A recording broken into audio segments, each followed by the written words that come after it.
विशेष म्हणजे की ज्या ठिकाणी आपण 20,000 वर्षापूर्वी इथे बायसन, म्हैस, इथले वाघ, इथले हरणं, इथले डुकरं यांचे काही फॉसिल सापडलेले आहे मला मागच्या काही 1.5-2 वर्षापासून. परंतु दुसरं वैशिष्ट्य असं की या स्थळामध्ये मला पाषाणयुगीन अवजारं पण सापडली.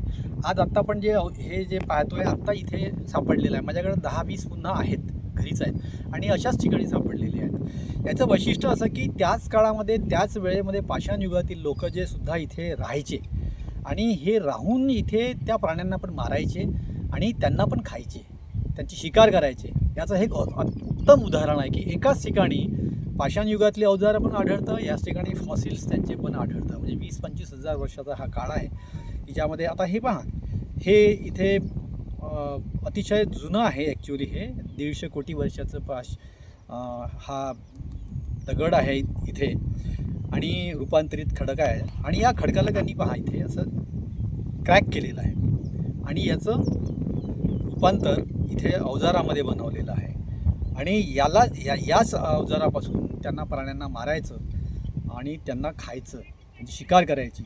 तर अशा प्रकारे पाषाण युगामध्ये आणि या प्राण्यांचं दोघांचं जो समेळ होता त्याचं हे उत्तम उदाहरण म्हणजे पाषाण युगातलं हे जे अवजार आहे ते अवजार आहे.